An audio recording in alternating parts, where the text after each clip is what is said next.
அனைவரும் சர்வகடாட்சம் பெருக. தான் தோன்றி ருத்ரஸ்ரீ ஷீரடி சாய்பாபா புவனேஸ்வரி சேத்திரத்திலேருந்து இந்த பதிவு உங்களுக்காக.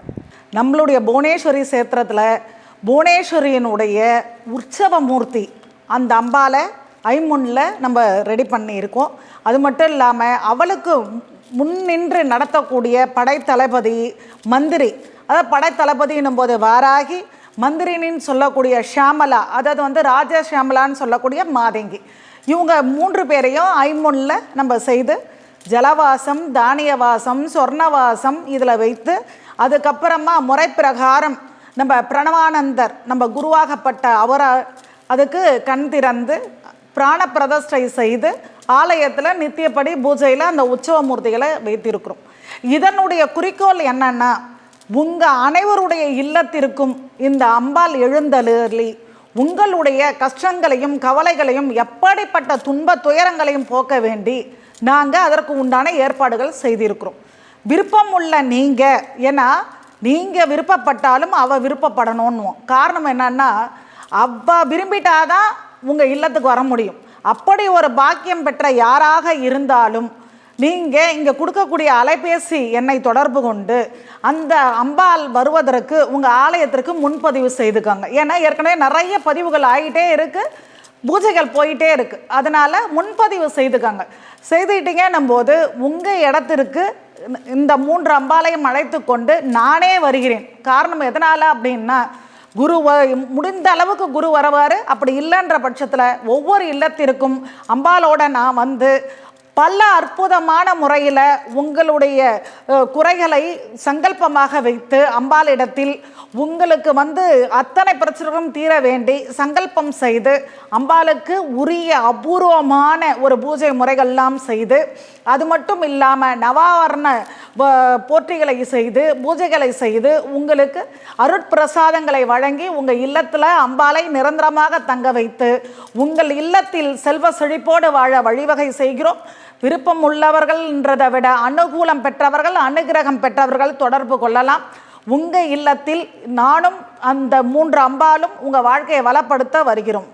அதாவது இல்லத்தில் சுகந்தம் இருக்க, சுகந்தம்னா வாசனை, அந்த வாசனை அதிகமாக இருந்தால்தான் தெய்வ கடாட்சம் கிடைக்கும். எந்த இடத்தில் நறுமணம் இருக்கிறதோ அந்த இடத்தில் கண்டிப்பாக நற்சக்திகள் பெருகும்.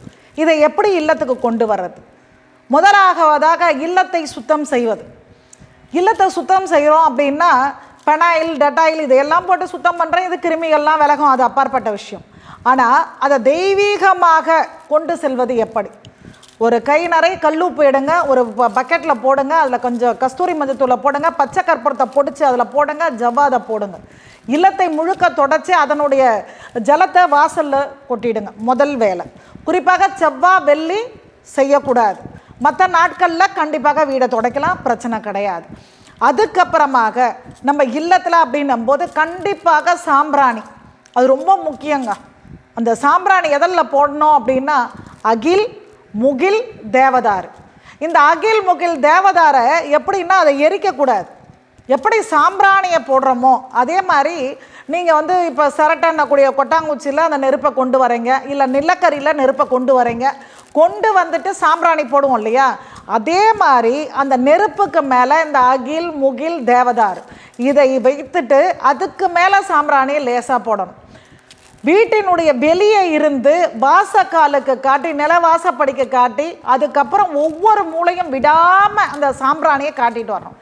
இந்த தேவதாருன்ன கூடிய ஒரு மூலிகை தேவர்களை வசியம் பண்ணக்கூடியது. இதற்கு ரொம்ப வசியத்தன்மை உண்டு. அப்படிப்பட்ட தேவதாரனுடைய தூபத்தை இல்லத்தில் போடுறான்னா வாசனை மிகுந்து கொடுக்கறது மட்டும் இல்லாமல் தேவர்களை வசியம் செய்து தெய்வங்களை நிலையாக நம்ம இல்லத்தில் பரிபூர்ணமாக அருளாசை கொடுக்கக்கூடியது. இந்த அகில், முகில் இது ரெண்டும் பார்த்திங்கன்னா அகிலை விட்டு முகில், முகிலை விட்டு அகிலை பிரித்து வேலையை பார்க்க முடியாது, ரெண்டும் அப்படி சேர்ந்தது. அப்படிப்பட்ட அகில், முகில் தூபத்தை போடும்போது குலதெய்வத்தின் அருளை பரிபூர்ணமாக தரக்கூடியது. 2 விஷயங்கள். ஒன்று, வாசனையின் கூடிய அந்த சுகந்தத்தை இல்லத்துக்கு கொடுத்தாலும், இல்லத்தை சுத்தம் பண்ணிட்டா அதுக்கப்புறம் வாசனை திரவியங்களை கொண்டு தூப தீபங்கள் போடுறோன்னா கூட அந்த இடத்தில் தெய்வம் வாசம் பண்ணணும். அந்த வாசம் பண்ணக்கூடிய அனுகூலத்தை தரத்துக்கு தான் அந்த தூபம் பண்ணா கூட அந்த அனுகூலத்தையே தரக்கூடிய அந்த அபூர்வமான மூலிகையை கொண்டு தூபம் போடுறோன்னும் போது கண்டிப்பாக இல்லத்தில் வாசனை மிகுந்ததோடு மட்டும் இல்லாமல் குலதெய்வத்தின் அனுகூலமும் அது மட்டும் இல்லாமல் தேவர்களுடைய வசியத்தையும் தரக்கூடிய தன்மை நம்மளுக்கு பரிபூர்ணமாக கிடைக்கும். இதை தொடர்ந்து ஒவ்வொரு செவ்வாய்க்கிழமையும் வெள்ளிக்கிழமையும் செஞ்சுட்டு வந்தீங்கன்னா கண்டிப்பாக உங்கள் இல்லத்தில் தெய்வம் வாசம் பண்ணும் இந்த வாசனையோட. ஜெய் சாய்ராம்.